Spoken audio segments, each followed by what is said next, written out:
And here we are. Today on the show, what I'm going to be doing is talking to you about morning routines and healthy morning habits. Or not necessarily habits, just things that you can throw into your day to go and own the day. Because that's one of the biggest things that we find is a lot of the people that we work with, if we can get them to get themselves into a good morning routine, the day tends to fly. And obviously if that flies, they move forwards. It's happy days all around.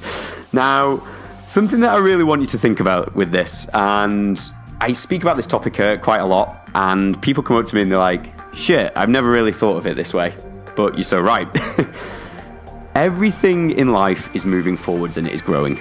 Absolutely everything. Even the world itself. It's aging, it's moving forwards, and if we stay still, so if we make the choice to stay still and not move our health forwards, not investing in us, we don't actually end up the same person a year down the line. We actually end up worse off because everything has moved forwards.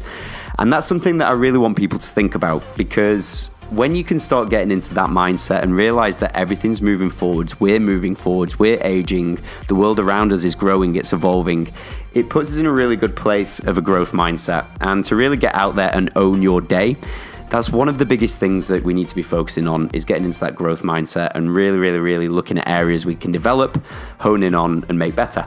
Now, again, another little thing that I'm going to speak about, which no one touches up in any industry, and this is the health industry, the business, the wealth industry.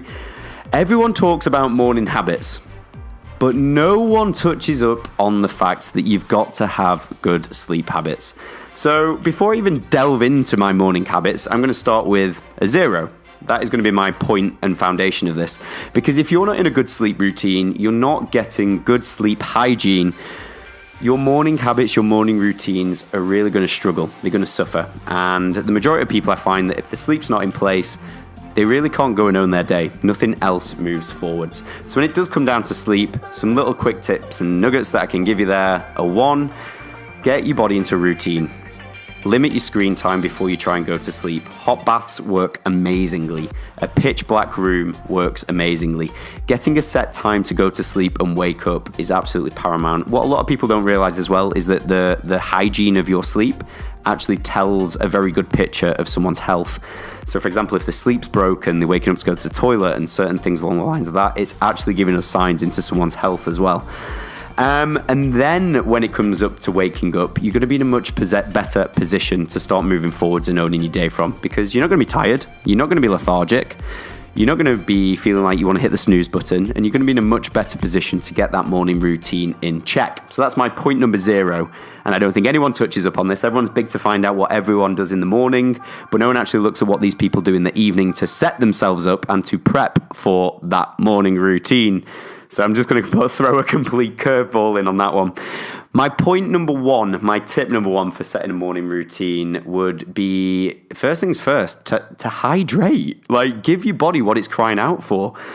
We are water. Essentially, the vast majority, I think it's 70% of us, and even more when it comes down to our brain, is made of water. But what do most of us do first thing in the morning? We either don't drink any water or don't drink any through the day, or we walk down the stairs and hit the button on the kettle, or, for example, in my case, because obviously I'll throw my hands up where I can still hold myself accountable to things, it's the Nespresso machine. You put a pod in, don't you?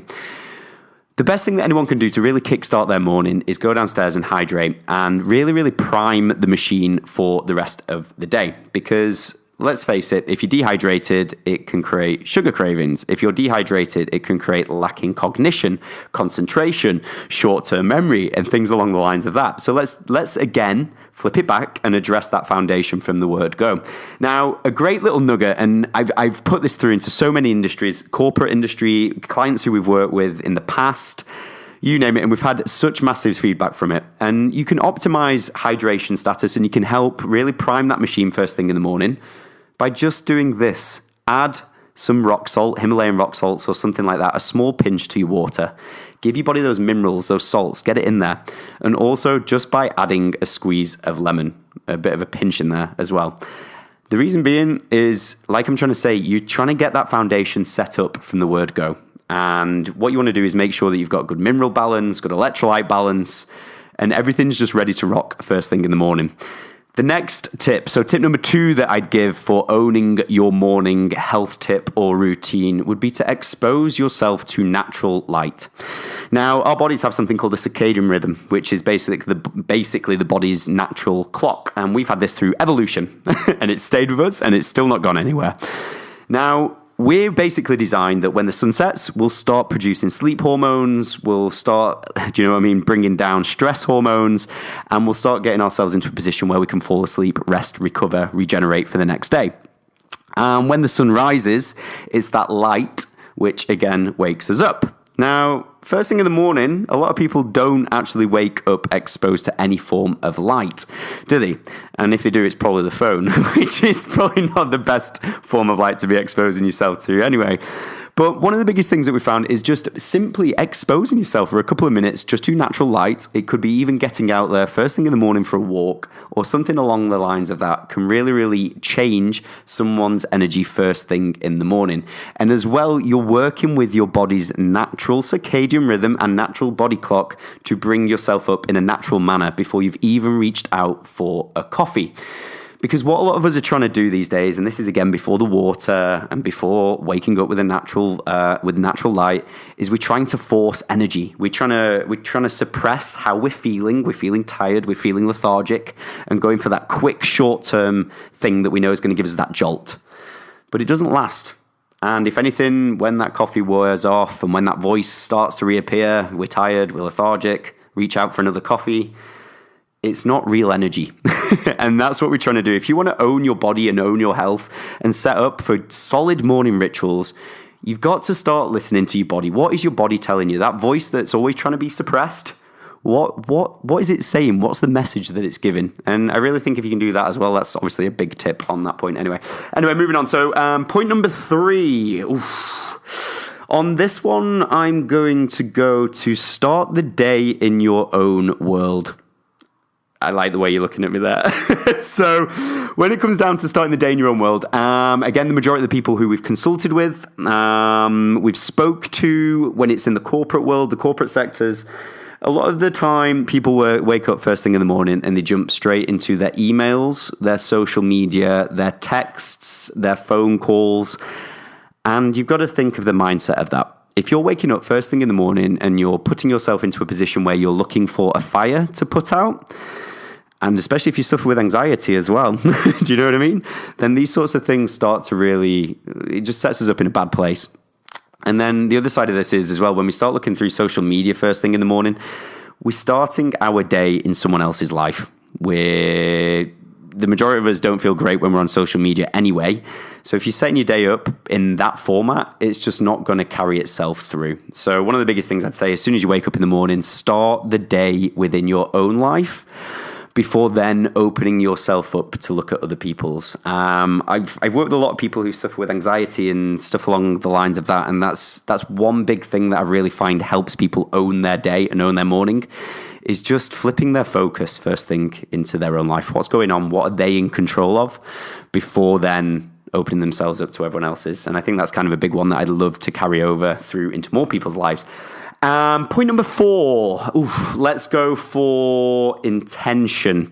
So when it does come down to owning your day, owning your morning and all that sort of stuff and setting yourself up with a good routine, I'm a big believer in we must have intention, purpose and meaning in everything. And I'm a strong believer in that should be through the day as well.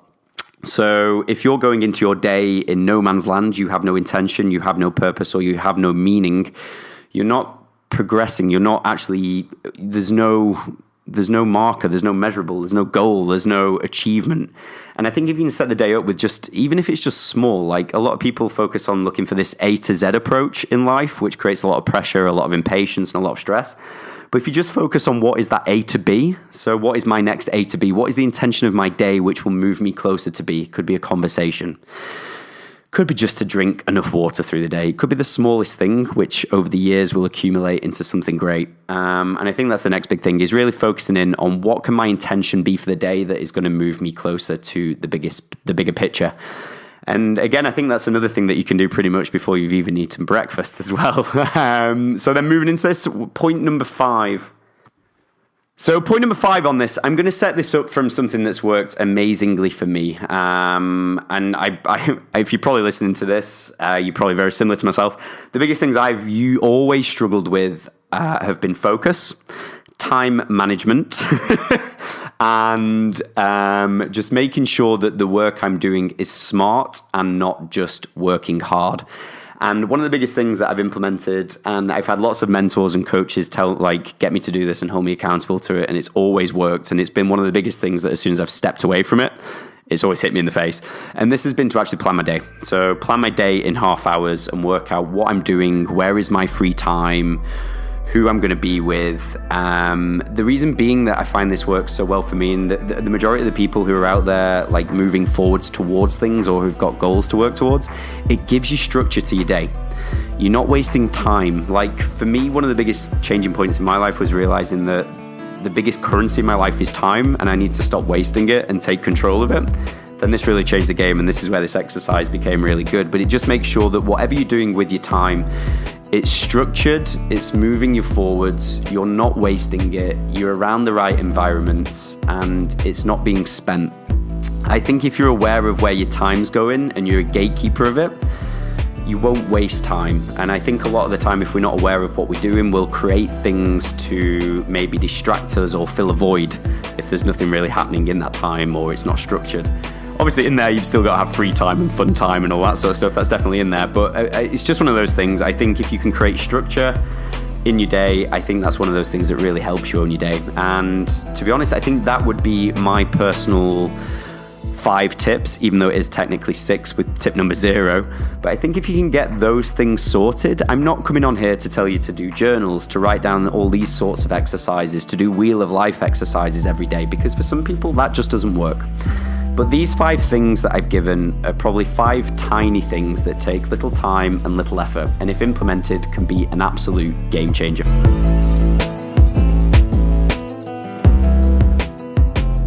And that's been another Words of Wisdom. And guys, the podcast downloads are going through the roof this month. And as always, a big thank you to you guys. If this podcast has been of use, if it's really resonated with you, and if you took something away that you can implement in your own life, or you know it can go and help someone else within theirs, please take a screenshot and share it in your stories, tag us in, tag a friend in, get it over social media. I really, really, really love how far this is going. I love the amount of lives it's impacting, and we just want to keep that momentum up. But until next time. Ready to break the mold? Learn more about leading a nourished life by visiting the Nourish Group and Simon Hall on Facebook, Instagram, LinkedIn, and Twitter.